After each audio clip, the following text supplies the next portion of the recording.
आइए, नमस्कार मेरे प्यारे दोस्तों। आज आपका स्पेशल क्लास में फिर से एक बार स्वागत है। हम लोग यहाँ पे आपको रेलवे के बारे में, जैसा कि चल रहा था रेलवे के बारे में, हम आपको इसमें 3 चीज़ बताएंगे। स्टेशन बोर्ड का नाम पीले रंग से क्यों लिखा जाता है। आप अगर स्टेशन पे होते होंगे तो उसका नाम हमेशा देखा करिए, जो बोर्ड लिखा रहता है पीले रंग से होता है। उसका मतलब क्या होता है, स्टेशन पर कितनी भाषा का प्रयोग होता है। जब आप स्टेशन पर देखते होंगे वो कितनी भाषा में लिखा रहता है, हिंदी, इंग्लिश, उर्दू, जो भी लिखा रहता है उसके बारे में।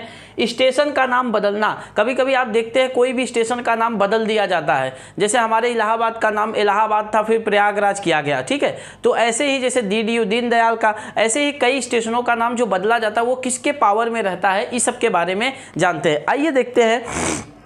स्टेशन पर बोर्ड का नाम पीला इसलिए रहता है, ध्यान दीजिए, पीला रंग आपको दूर से ही आकर्षण हो जाता है। जैसे पीला रंग होता है ना, आपको दूर से ही दिख जाता है। ऐसे प्लेटफार्म की तरफ बढ़ रहे हैं। देखिए, ये ज़्यादातर तो लोग के लिए भी ध्यान देता है, लेकिन जो लोको पायलट होते हैं, जो गाड़ी चलाते रहते हैं, जब वो कहीं पर आते रहते हैं तो उनको दूर से ही एक साइड का दिख जाता है कि कहाँ पहुँचने वाला। इसलिए लोको पायलट को आसानी, इसलिए भी पीला रंग होता है। पीले बोर्ड पर देखिए, ध्यान दीजिएगा, जैसे यहाँ पे देखिए ऐसा लिखा रहता है, ठीक है। अब ये किस बोर्ड का, पीला बोर्ड है, ठीक है, ये पीला बोर्ड रहेगा। अब इसमें लिखने के लिए ये जो पेन है काले अक्षर से लिखा जाता है, क्योंकि जब पीला बोर्ड पे काले अक्षर इसलिए प्रयोग किया, सबसे अच्छा पीले बोर्ड पे काले रंग का कॉम्बिनेशन सबसे अच्छा होता है। ये जो कि जब पीले रंग पे आप पीला बोर्ड बनाइए, उसके बाद काले अक्षर से लिखे ना, कहीं कहीं आप दूर दूर से आपको दिखेगा, तो इसलिए पीले बोर्ड पर काले रंग से लिखा जाता है ताकि इसका आकर्षण आगे बढ़े।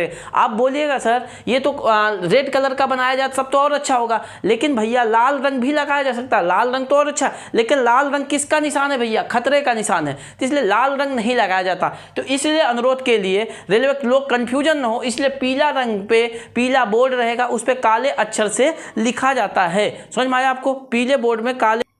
ये आपको समझ में आ गया भैया। ये कितने, देखिए स्टेशन का नाम बोर्ड पीले रंग से क्यों लिखा जाता है, समझ में आया। लाल क्यों नहीं लिखा जाता, स्टेशन पीला रंग। आप कभी भी अगर घर पे भी कोई चीज़ अट्रैक्शन करना है तो पीला कलर से लिख के उसे ब्लैक पेन से लिखवा दीजिए, तो उसका अट्रैक्शन ज़्यादा रहेगा। लाल कलर से इसलिए नहीं लिखा, वो खतरे का। कभी शादी उदी मत लिखवा दीजिएगा लाल कलर से कि भैया, अरे भैया यहाँ खतरा है, कोई आएगा ही नहीं। तो ध्यान दीजिएगा, कभी भी खतरा की चीज़ मत लिखाइएगा। कई लोग नेम प्लेट बनवाते हैं ना, तो उसमें खतरा, इसलिए ध्यान दिया करिए। समझ में आया आपको। कि अब ध्यान दीजिएगा, किसी स्टेशन का नाम बदलना, ध्यान दीजिएगा, किसी स्टेशन का नाम बदलना पूरी तरह से एक राज्य का विषय है, ये केंद्र का विषय नहीं है। अगर राज्य सरकार अनुरोध करेगी तभी वो स्टेशन का नाम बदला जाता है। तो इसीलिए किसी स्टेशन का नाम बदलना पूरी तरह किसके विषय है, राज्य का, पूरी राज्य का विषय है। केंद्र का नाम बदलना, समझ में आया। स्टेशन का नाम बदलना पूरी राज्य सरकार गृह मंत्रालय को अनुरोध करती है। राज्य सरकार डायरेक्ट रेल मंत्रालय को नहीं करेगी कि आप इसका नाम बदलिए, वो गृह मंत्रालय को अनुरोध करती है। वो बोलते हैं तो गृह मंत्रालय क्या करती है, रेल मंत्रालय को रख के उससे भी पूछ के, क्योंकि भाई बिना रेल मंत्रालय के नहीं, एक स्टेशन का नाम बदलना बहुत बड़ी चीज़ होती है। क्योंकि एक स्टेशन का नाम बदलना, देखिए स्टेशन का नाम बदलिएगा, नेम प्लेट बनाना, वो सब तो रेलवे बोर्ड ही करेगी, सिविल इंजीनियर। फिर इसके बाद उसका PRS जो होता है, पैसेंजर रिजर्वेशन जो सिस्टम होता है, उसमें भी तो सब उसका डाटा फीड करना पड़ता है। इसलिए उसको लूप में रखते हुए मंत्रालय उसकी मंजूरी देता है। रेलवे, समझ में आया आपको। ये रेल स्टेशन का नाम पूरी तरह किसका विषय है, राज्य सरकार का है। जब भी राज्य सरकार गृह मंत्रालय का अनुरोध करती है तो गृह मंत्रालय क्या करती है, उसको लूप में रखते हुए उसका नाम बदल देती है। समझ में आया आपको। रेलवे स्टेशन का नाम बदलना बहुत कठिन कार्य होता है, क्योंकि देखिए हर चीज़ वहाँ पे बदलना पड़ता है जिस स्टेशन का नाम रहता है। अब ध्यान दीजिएगा, स्टेशन पर नाम कितनी भाषाओं में लिखा रहता है। ध्यान दीजिएगा, जैसे आप जब स्टेशन पर जाते होंगे ना भैया, वहाँ पर ऐसा बोर्ड लगा है जो रेड कलर का, या कहीं भी, तो उसमें कभी भी पहले, आज से पहले क्या होता था, वहाँ पे उसको 2 भाषा में लिखा जाता था। स्टेशन का भाषा जो होता है, अभी तो 3 भाषा, लेकिन पहले जो होता था वो 3 भाषाओं में प्रयोग किया जाता था, सही है।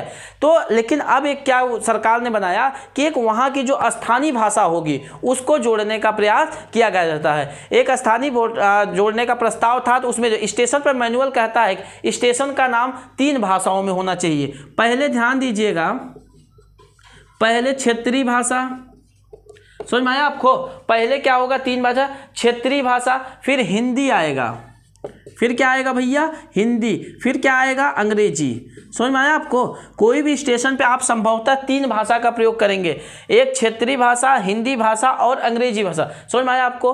कोई भी स्टेशन पे आप जाइएगा तो 3 भाषा का प्रयोग ध्यान दीजिएगा कभी भी। इसके टीम में अपवाद ये है कि तमिलनाडु वहाँ के महत्वपूर्ण स्टेशनों पे, तीर्थों के केंद्रों पे नाम लिखा गया, वहाँ हिंदी थोड़ा सा मिश्र। एक अपवाद रहेगा हमारा तमिलनाडु पे हिंदी प्रतिबंध रहता है, वहाँ पे कुछ स्टेशनों पे, कुछ, सब जगह नहीं बता रहे, आप ध्यान दीजिएगा। वहाँ पे तमिलनाडु में कुछ स्टेशनों पे हिंदी प्रतिबंधित रहेगा, जहाँ पे, समझ में आया आपको, वहाँ अपवाद के महत्वपूर्ण स्टेशनों पर तीर्थों के नाम पे रखा गया है। इसके अलावा जहाँ पे क्षेत्रीय भाषा हिंदी है, वहाँ पे जहाँ पे क्षेत्रीय भाषा हिंदी है तो वहाँ पे हिंदी और इंग्लिश ही लिखा जाएगा। तमिलनाडु में हिंदी और इंग्लिश 2 ही शब्द लिखा रहेगा। समझ में आया आपको।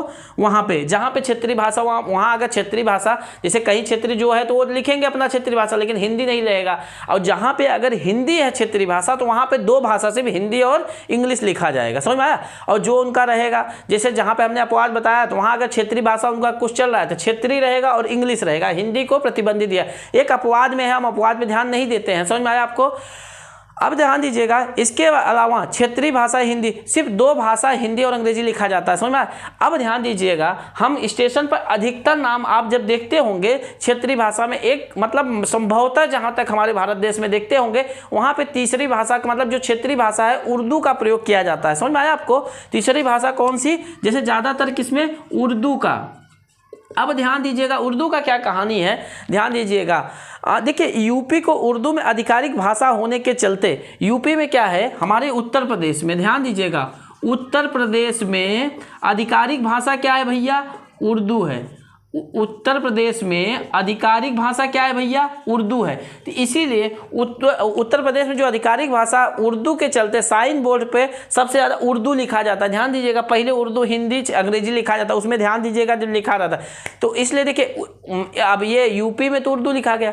अब देखिए उत्तराखंड भी तो यूपी का ही भाग है, तो इसलिए उत्तराखंड के भी कुछ स्टेशनों पर ऐसे लिखा जाता है 3 भाषा, जो क्षेत्रीय भाषा रहती है उर्दू का प्रयोग किया जाता है। जैसे दरभंगा हुआ, भोपाल हुआ, खंडवा हुआ, मुरैना, लखनऊ हुआ, इस सब में क्या हुआ है, उर्दू का प्रयोग किया जाता है क्षेत्रीय भाषा का। आपको ये चीज़ समझ में आई। मैं उम्मीद करता हूँ आपको ये तीनों चीज़ें समझ में आएगी। मिलते हैं नेक्स्ट क्लास में और जानकारियों के साथ।